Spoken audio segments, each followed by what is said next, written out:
Beer O'Clock on Real Ale Craft Beer. Today we got a Schreckenskammer Kolsch coming in at 5% ABV in a 500ml bottle. There's the bottle cap. It's rather interesting, this beer. Many thanks to Stephen yet again in Germany for sending us the beer. Thank you, Stephen. Without further ado, let's get into it. Nice bit of smoke on the bottle opening. Beer in the glass then.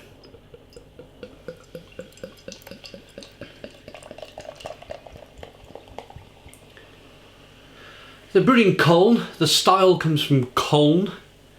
There you go. In Germany. It's a light malty. Not as bitter as a Pilsner,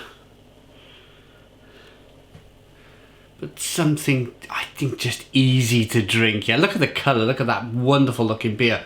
Got a 4-finger white head, good levels of carbonation. The clarity is light golden, kind of amber in colour. It's got me salivating. It's got the beer, the look of the beer, the smell of the beer from half a foot away has got me salivating. Let's get the aroma.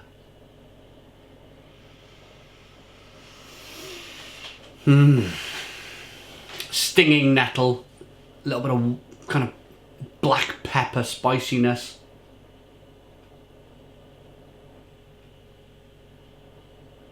Light malts. Smells great. Lemon, peppery, spicy, stinging nettle. Let's dive in. Cheers, everybody.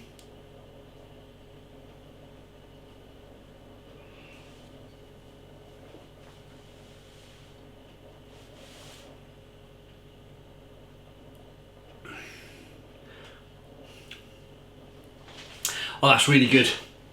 Clinical, clean. Somebody commented on one of my YouTube videos, and it does connect back to this beer. 20s and 30s, you play video games. 30s and 40s, you discover beer and... what was it? Something else. And maybe some light foods. 40s and 50s, you discover barbecuing. Now, I discovered barbecuing... so thank you for the comment, by the way. I can't remember who it was, but it kind of like, it's like the stages of your life, what you kind of get into and what you do through the ages. It's not strict. It's not something which is a rule book. It's just somebody's opinion. But it struck home because in this sense, in this very sense, between 30s, I discovered beer really massively between 30 and 40. And then right on my 39th birthday, from drinking tons of IPAs, tons of Russian Imperial Stouts, from the age of 39 onwards, for some reason, my palate just went in that direction.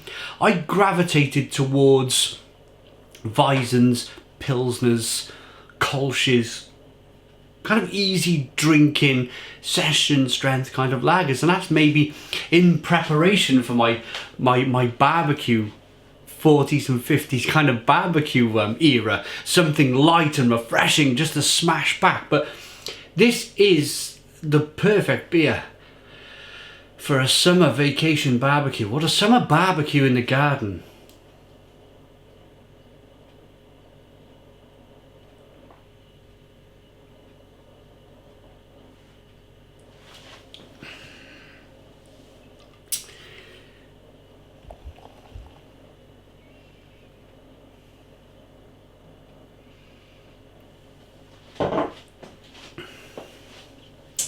Lovely.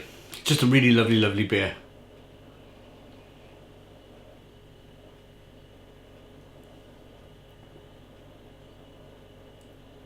I love the stinging nettle, that kind of like light, spicy, peppery kind of stinging nettle. Traditional German hop, that's what I'm really saying.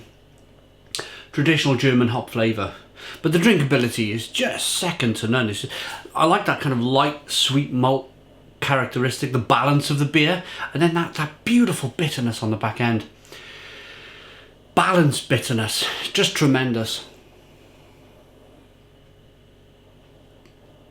So isn't it absolutely fascinating that I love this concept. I've been thinking about this concept as I've got older, again, more and more, in that I started the channel for a bit of fun, to experience beers with you, sharing my experiences with you guys.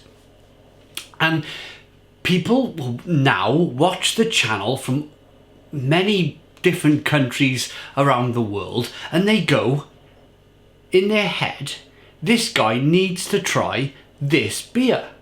As Stephen in Germany has, for example. He's gone, Simon needs to try Schreckenskammer Kolsch. I think he would really like it. And he'd gone ahead and sent it to me. And yeah, it's true. I really like it. It's fantastic. And that very concept, that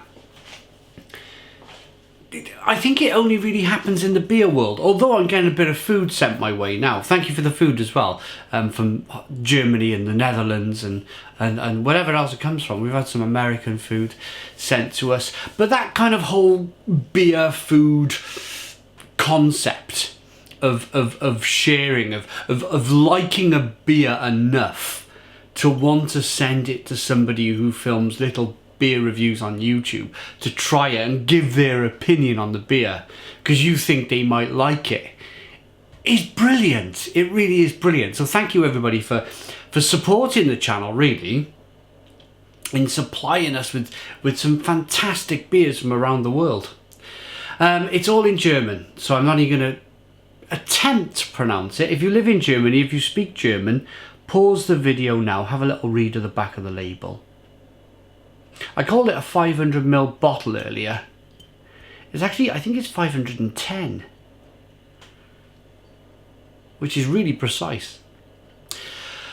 Again, oh, is it one of those recyclable? Maybe it's a brand new bottle, but I imagine, yeah, there seems to be a little track mark going on for recycling. In Germany, if you return the bottles to the brewery, you get 10 cents back for the bottle, and then it gets washed, cleaned and filled back up with beer again, which is brilliant. I'm gonna rate it. I love this Kolsch. It's brilliant. It's an age thing, I'm sure. If you're a youngster, if you're in your 20s, 30s and you're smacking back the IPAs, I've been there and I loved it, and I still do love it. But for previous, I'm not going to go all over it again.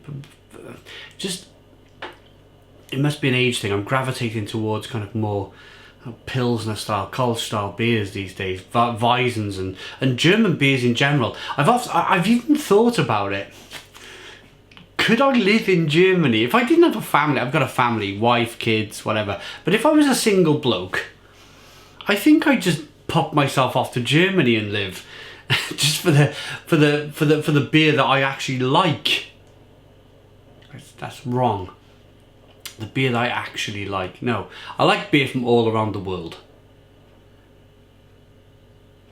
This is unraveling fast now, isn't it? Beers that I love from around the world, but beers that I could drink on a daily basis, like smacking down Pilsners and Weissens and whatnot, without reviewing it, I suppose. Just simply by barbecuing and drinking, would be Germany would be my country of choice. Followed very closely by America. I'm gonna rate it. I hope I dug myself out of that hole. I hope the comment section has just not gone crazy on me now. I like the beer enough to give it, it's a Stone the Crows. I'm gonna say 8, I'm gonna say 9. That's a 9 out of 10. 9 out of 10 from Real Ale Craft Beer. Please put your comments in the comments box, subscribe to our daily beer and food reviews, give us a big fat thumbs up. Boom! Cheers!